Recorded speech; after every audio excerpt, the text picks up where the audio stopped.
Your grandfather's victory garden wasn't just about growing food, it was about growing the right food.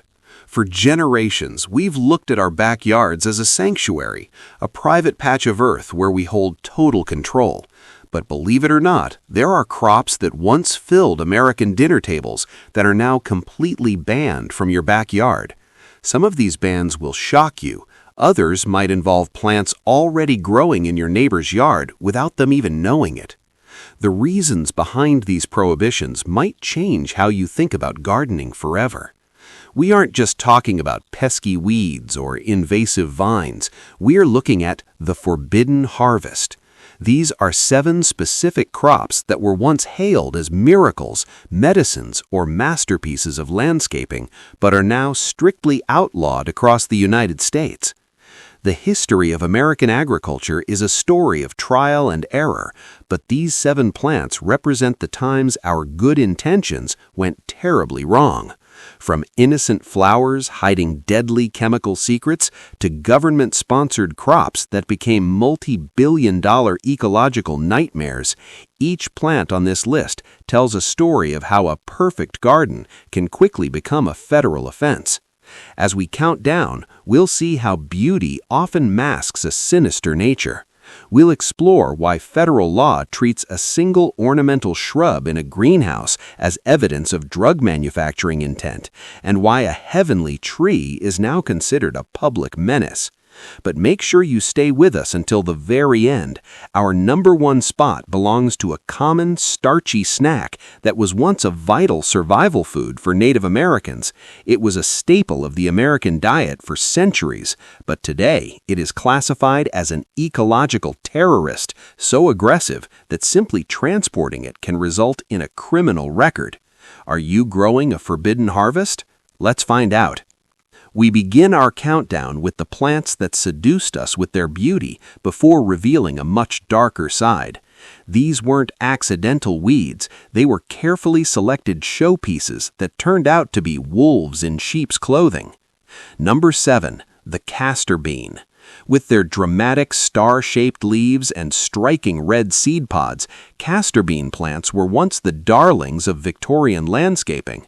They added a bold, tropical flair to northern gardens that made them irresistible to our great-grandparents. For generations, the plant was even seen as a household helper. Castor oil was a staple home remedy found in almost every medicine cabinet. But hidden inside those glossy, speckled seeds is ricin, one of the most deadly natural toxins known to science. Just a few seeds contain enough poison to kill an adult, and their colorful, bean-like appearance is a natural magnet for children.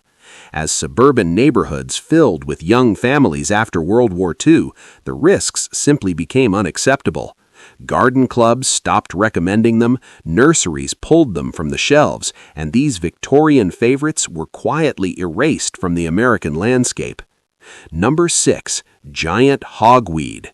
If the castor bean was a Victorian darling, the giant hogweed was its fairy tale counterpart. Towering up to 15 feet tall with enormous white flower heads spanning 2 feet across, it looks like something plucked from a fantasy novel.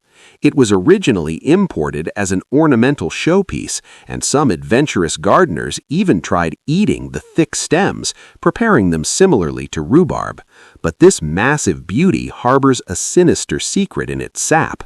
When that sap touches human skin and is exposed to sunlight, it triggers a horrific reaction: severe burns, blistering, and permanent scarring. There are heartbreaking stories of children playing near these plants and ending up hospitalized with injuries that look like third-degree burns. By the 1970s, authorities declared it a public menace.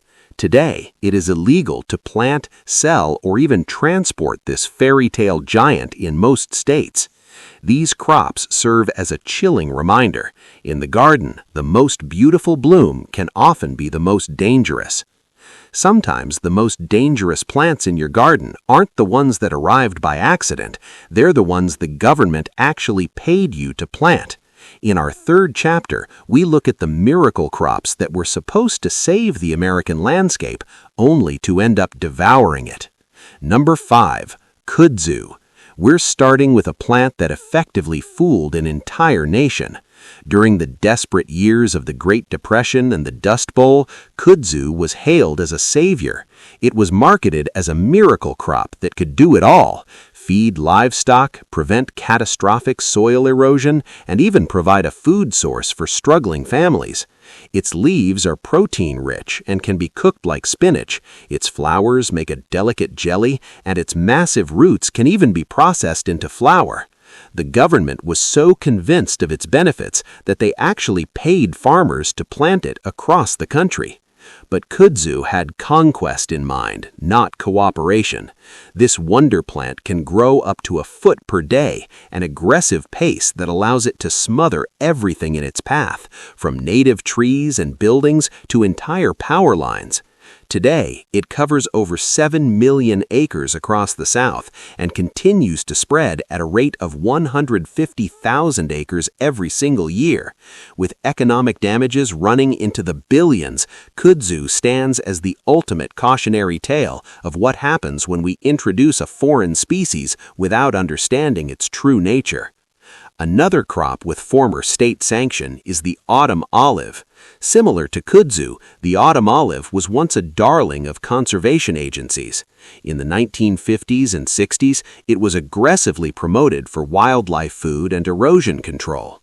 On paper, it was a superstar. Its small, speckled red berries are incredibly nutritious, containing more lycopene than tomatoes and high levels of antioxidants. Hunters loved it because it attracted game birds, and gardeners appreciated its ability to thrive in poor soil. However, this beneficial plant soon revealed a hidden agenda. Autumn olive spreads like wildfire, with birds carrying its seeds far beyond the original planting sites.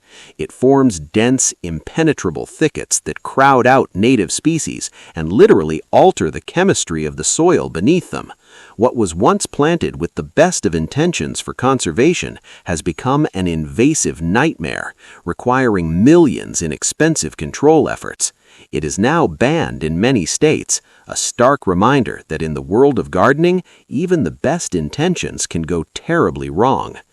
In this chapter, we explore a different kind of ban, one where the clash between ancient tradition and modern law turns a simple garden bed into a legal minefield.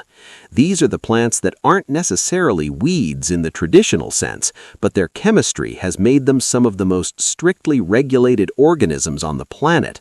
Number 3. The coca plant. This unassuming shrub with its small, glossy leaves looks like it belongs in any suburban landscape.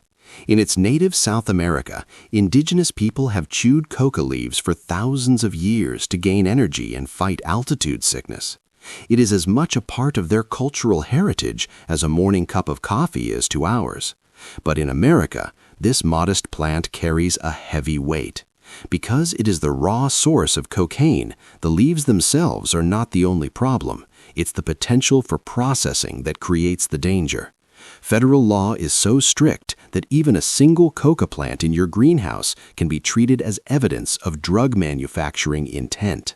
It is a plant that represents a total zero-tolerance enforcement, where cultural history meets a hard legal wall. Number 2. Opium poppies. Those beautiful, delicate flowers swaying in your grandmother's garden weren't always as innocent as they looked. Opium poppies produce some of the most stunning blooms in the world, with soft petals and shades of pink, white, and deep purple that would make any gardener proud. For generations, the seeds were even a staple in the kitchen, sprinkled on bread and used in family baking, but beneath those graceful pods lies the reason they became forbidden fruit. These same pods contain the raw materials for morphine and heroin. By the 1950s, federal authorities decided the risk was simply too great. Even if your intentions are purely ornamental, growing them became a federal offense. It remains a bitter irony. A plant that beautified American gardens for centuries is now a contraband crop because of the powerful secrets hidden beneath its innocent exterior. We have reached the top of our list, saved for the plant that has undergone the most dramatic fall from grace in American history. Number 1. Water chestnut. This isn't the crunchy vegetable you find in a typical stir-fry. This is a different beast entirely. Water chestnut produces starchy, edible nuts that were once harvested by Native Americans as a vital food source along the eastern seaboard. With a sweet, nutty flavor, these seeds could be boiled, roasted, or eaten raw, serving as a high-carbohydrate survival food that could be stored through the leanest winters.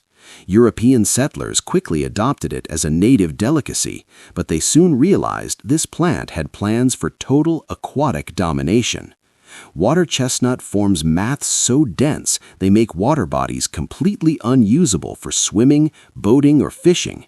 These thick blankets block sunlight, crowd out native vegetation, and deplete oxygen levels, creating a graveyard for waterfowl and fish. But it's the nuts themselves that carry the real sting. They are armed with sharp, spiny horns that can puncture boat propellers and cause agonizing injuries to unsuspecting swimmers. What was once a celebrated harvest is now such a nuisance that many states have active removal programs and have strictly prohibited any form of cultivation or transport. These forbidden harvests tell a profound story of how America learned the hard way that not all plants make good neighbors. Whether it's an innocent-looking flower hiding a deadly chemical secret or a miracle crop that turned into an ecological nightmare, each of these plants has fundamentally changed how we think about what belongs in our gardens. They serve as a living reminder that the boundary between a bountiful harvest and a federal offense is often thinner than we think. If you want to dig deeper into the forgotten secrets of America's agricultural past, hit that subscribe button and join our community of curious growers. And before you head out to pull some weeds, check out our next video on the screen about the incredible heirloom vegetables your great-grandparents grew that you actually should be planting today.